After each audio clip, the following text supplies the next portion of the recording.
AgriStack. So recent గా రైతుల కోసము ప్రభుత్వం అనేది ఈ అగ్రిస్టాక్ డిజిటల్ ప్లాట్ఫామ్ తీసుకోవడం జరిగింది. సో దీంట్లో ప్రతి ఒక్క రైతు అగ్రిస్టాక్ లో రిజిస్ట్రేషన్ చేసుకోవాలని చెప్పేసి ప్రభుత్వం కూడా అనౌన్స్మెంట్ చేసింది. ఒకవేళ రైతులు ఈ అగ్రిస్టాక్ లో రిజిస్ట్రేషన్ చేసుకోకపోతే ఏమవుతుందో, అలాగే రీసెంట్ గా కూడా ఈ అగ్రిస్టాక్ రిజిస్ట్రేషన్ సిఎస్సి వాళ్ళకి ఇవ్వడం జరిగింది, అంటే యాక్టివేటింగ్ చేయడం జరిగింది. అంటే వీళ్ళు కూడా ఫార్మర్ రిజిస్ట్రేషన్ చేయొచ్చు. వీళ్ళు చేసేటప్పుడు కొన్ని ఎర్రర్స్ వస్తున్నాయి.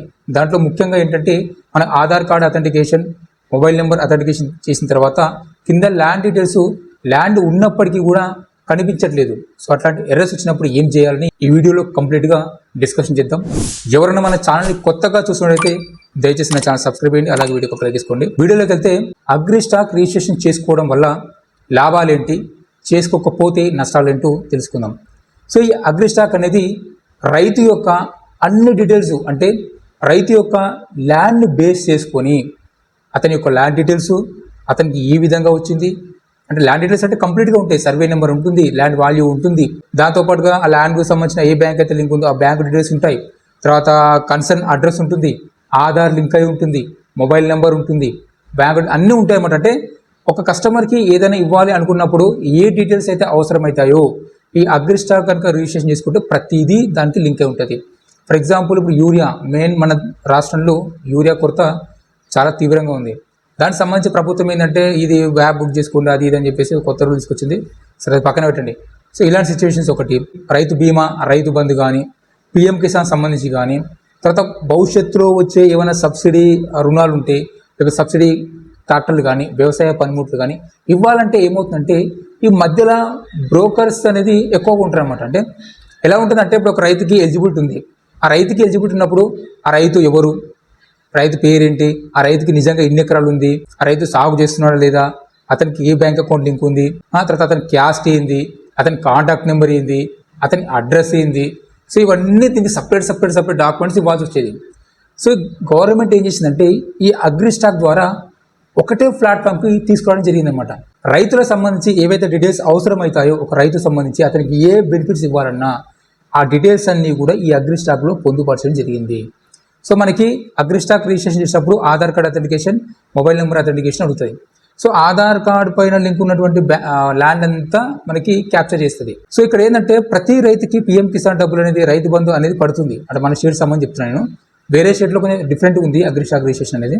సో మన స్టేట్లో ఏంటంటే అంటే తెలంగాణ, ఆంధ్రాకి సంబంధించి ఈ రైతులకి కొంచెం అమౌంట్ పడుతుంది కాబట్టి భూమి పట్టాదారు పాస్బుక్ ఇచ్చేటప్పుడే, అంటే భూమి ట్రాన్స్ఫర్ చేసేటప్పుడే ఏ రైతు అయితే ఉంటాడో ఆ రైతు యొక్క బ్యాంక్ అకౌంట్ కూడా లింక్ అయి ఉంటుంది అనమాట. ల్యాండ్కి ఆధార్ కార్డ్ లింక్ అయి ఉంటుంది, బ్యాంక్ అకౌంట్ లింక్ అయి ఉంటుంది. ఓకే, ఇది కంపల్సరీ మ్యాండేటరీ, ఇది మ్యాండేటరీ ఉంది ఏ రాష్ట్రంలో అయినా సరే మ్యాండేటరీ అనమాట. ఈ యొక్క bank details and land details తో పాటుగా అడ్రస్, అథెంటికేషన్, కాంటాక్ట్ ఇన్ఫర్మేషన్ కూడా ఈ అగ్రిస్టాక్ లింక్ చేసి వీటన్నిటికి కలిపి ఒక ఎన్రోల్మెంట్ ఐడి, అంటే ఒక ఫార్మర్ ఐడిని ఇవ్వడం జరుగుతుంది అనమాట. ఇప్పుడు మనకి మనిషికి ఆధార్ కార్డు ఎట్లా, సో ఈ రైతులకి ఒక ఆధార్ కార్డ్ లాంటిది, దాన్ని ఫార్మర్ ఐడి అంటారు అనమాట. మరి ఈ ఫార్మర్ ఐడి వల్ల యూజ్ ఏంటంటే మీరు రేపు పొద్దున బ్యాంకులో రుణాలు తీసుకోవాలి.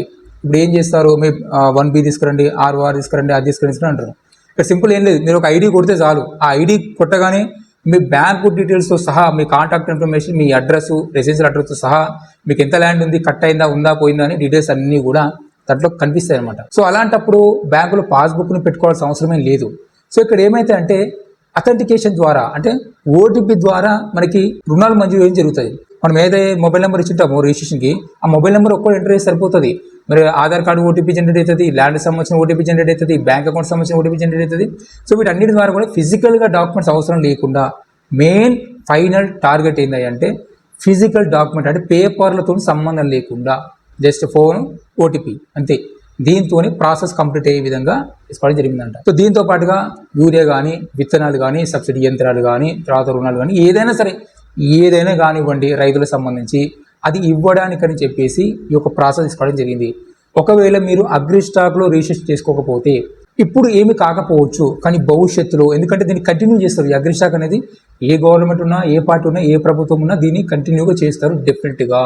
ఎందుకంటే ఈ డాటాని ఖచ్చితంగా యూజ్ చేసుకుంటారు. సో కాబట్టి మీరు కనుక ఈ నిర్లక్ష్యం చేస్తే కనుక అగ్రిస్టాక్ అనేది భవిష్యత్తులో మెల్లిమెల్లిగా ఇవన్నీ దూరమయ్యే ఛాన్స్ ఉంటుంది. అంటే యూరియా టైంకు రాకపోవచ్చు, వడ్లు కూడా కొనకపోవచ్చు, రుణాలు ఇవ్వకపోవచ్చు, పిఎం కిసాన్ సంబంధించి, రైతు బంధు సంబంధించి కూడా ఇవ్వకపోవచ్చు.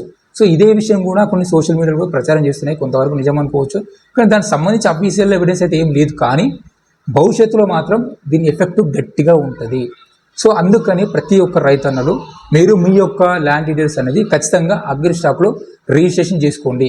ఫిజికల్ డాక్యుమెంట్స్ ఏమీ అవసరం లేదు, కేవలం ఆధార్ కార్డు, ల్యాండ్ బుక్ అంటే చెక్ చేసుకోవడానికి ఆధార్ కార్డుకి లింక్ ఉన్న mobile phone, Aadhaar card number compulsory.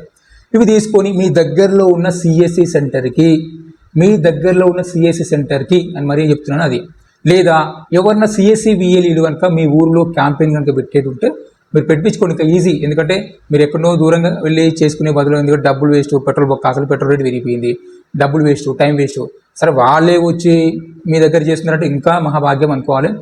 మంచిగా వస్తే పిలిపించుకొని రైతులను కలిసి మీరు గ్రామ పంచాయతీలో అక్కడెక్కడ పిలిపించుకొని మంచిగా రిజిస్ట్రేషన్ చేయించుకోండి. వాళ్ళని పెండింగ్ ఉంటే ఆల్రెడీ కొంత అగ్రికల్చర్ ఆఫీసర్ చేసి ఉంటారు, కానీ కొంతమంది అయితే మిస్ అయి ఉంటుంది. సో అలాంటి వాళ్ళందరూ కూడా పిలిపించుకొని చేయించుకోండి. సరే పదవరకపోతే పోనీయండి, ఎందుకంటే మనకు పని కావాలి కదా. ఎందుకంటే దీని ఇంపాక్ట్ రేపు పొద్దున ఎట్లా ఉంటుందో తెలియదు. సో అందుకని ఇది నా పర్సనల్ ఒపీనియన్. నెక్స్ట్, ఈ సిఎస్సి వీడియోకి సంబంధించి కొన్ని ఎర్రర్స్ వస్తున్నాయి. రీసెంట్గా నేను కనుక్కునే విషయం ఏంటంటే, మనకి ల్యాండ్ ఉన్నప్పటికీ కూడా ఆ రైతుకి Aadhaar card authentication, mobile authentication చేసుకున్న తర్వాత కింద ల్యాండ్ డీటెయిల్స్ కనిపించట్లేదు. సో స్క్రీన్ షాట్ ఉంటే చూపిస్తుంది, కానీ స్క్రీన్ షాట్ లేదు. ఒకవేళ చేసే వాళ్ళు ఉంటే మీకు అర్థమవుతుంది సీన్ ఏందనేది. సో అక్కడ ఏంటంటే అక్కడ ల్యాండ్ డీటెయిల్స్ కనబడవు, అంటే ల్యాండ్ ఉంటుంది. అయితే ఇక్కడ ల్యాండ్ డీటెయిల్స్ కనబడకపోవడానికి ఒకటే రీజన్, ప్రధానమైన రీజన్ ఉంది.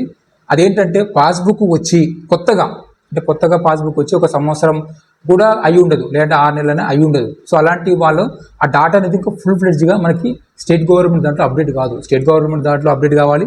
తర్వాత స్టేట్ గవర్నమెంట్ సంబంధించిన అగ్రికల్చర్ సంబంధించి భూభారతి సైట్ ఉందో ఆ సైట్ అనేది అగ్రిస్టాక్కి లింక్ అయి ఉండాలి, అంటే అప్డేట్ కావాలి. అలాంటప్పుడు కనబడదు. సో దీనికి టెన్షన్ పడాల్సిన అవసరమే లేదు. అగ్రిస్టాక్ అనేది ఇప్పుడంతా ఏమైపోదు, ఇంకా ప్రాసెస్ నడుస్తుంటుంది. కాబట్టి 1 ఇయర్ కనుక లేకపోతే 6 మంత్స్ కనుక దాటి ఉంటే మీరు మళ్ళీ ట్రై చేసుకోవచ్చు, కనిపిస్తుంది. పాస్బుక్లో ఒక పేరు ఉంటుంది, ఆధార్ కార్డులో ఒక పేరు ఉంటుంది. ఎందుకంటే ఆధార్ కార్డు అనేది తర్వాత వచ్చింది. అయితే పాస్బుక్లో ఏంటంటే భూమికి సంబంధించి 34 బ్యాలెన్స్ అని కూడా ఉంటాయి వాళ్ళకి, రైతులకి. ఎందుకంటే అప్పుడు ఒక పేరు, ఆధార్ కార్డు ఇష్టమైన పేరు కొట్టింటారు. సో ఇలాంటప్పుడు ఏమైతుందంటే ఆధార్ కార్డు సంబంధించి తర్వాత పాస్బుక్ సంబంధించి పేరు మ్యాచ్ అవ్వదు, ఒక్క అక్షరం తేడా ఉన్నా సరే మ్యాచ్ అవ్వదు. అలాంటప్పుడు ఏమవుతుందంటే ఆ ల్యాండ్ డీటెయిల్స్ అనేది కనబడదు. అయితే ఇక్కడ చాలామంది రైతులు అనేది ఏంటంటే, అదేంది మాకు రైతు బంధు పడుతుంది కదా, మాకు ఒడ్లు పడుతున్నాయి కదా, ఒడ్లతో పైసలు పడుతున్నాయి కదా అంటున్నారు. ఓకే, పడతాయి, ప్రాబ్లం లేదు. అయితే ఇక్కడ ఏంటంటే అథెంటికేషన్ అనేది నేమ్ ఒక్కటే ద్వారానే కాదు, మన బయోమెట్రిక్ ద్వారా కూడా కన్ఫర్మ్ చేసుకోవచ్చు. అంటే ఇక్కడ ఓటీపీ ద్వారా కనుక మనము అథెంటికేషన్ చేస్తే ఆధార్ కార్డ్ నేము ప్లస్ ఈ యొక్క ల్యాండ్ డీటెయిల్స్ నేము మ్యాచ్ చేస్తుంది.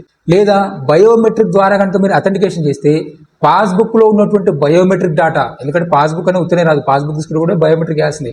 సో పాస్బుక్ అంటే ల్యాండ్ పాస్బుక్లో ఉన్నటువంటి బయోమెట్రిక్ డేటా, మీరు ఆధార్ కార్డ్ అథెంటికేషన్ చేసేటప్పుడు మీరు ఫింగర్ పెడతారు కదా, ఈ బయోమెట్రిక్ డేటా అంటే ఈ తమ్ము కనుక మ్యాచ్ అయితే అప్పుడు పేరు కొంచెం మిస్ మ్యాచ్ ఉన్నా సరే ల్యాండ్ డీటెయిల్స్ కనబడుతుంది. ఎందుకంటే నేను ఎక్స్పీరియన్స్ చేసిన కాబట్టి చెప్తాను. నేను చూసినట్లు ఒక 5-6 కేసులు వచ్చినాయి. 5-6 కేసులు ఫస్ట్ ఓటీపీతో నాకు లోడ్ కాలేదు, మళ్ళీ నేను రీసెట్ చేసేసి మళ్ళీ తంబు ద్వారా వేస్తే అప్పుడు మళ్ళీ ల్యాండ్ డీటెయిల్స్ కనబడ్డాయి. సో అందుకని చెప్తున్నా, ఆ స్క్రీన్ షాట్ అయితే నా దగ్గర లేదు. ఒకవేళ ఉంటే నేను చెప్తాను వీడియో మధ్యలో ఎక్కడైనా సరే, ఇప్పుడైతే లేదు. ఒకవేళ కనుక ల్యాండ్ అనేది సీనియర్ అంటే 1 ఇయర్ దాటి కూడా మీకు ల్యాండ్ డీటెయిల్స్ కనుక కనబడకపోతే మీరు తంబు ద్వారా చేయండి. ఈ సిఎస్సి వీళ్ళకి నేను ప్రత్యేకంగా చెప్తున్నాను. ఇంకేమైనా డౌట్ ఉంటే కూడా మీరు కామెంట్ రూపంలో తెలియజేస్తే దానికి సంబంధించి నేను రీసెర్చ్ చేసి ఇంకో వీడియో చేయడానికి ట్రై చేస్తాను. Thank you for watching. జై హింద్.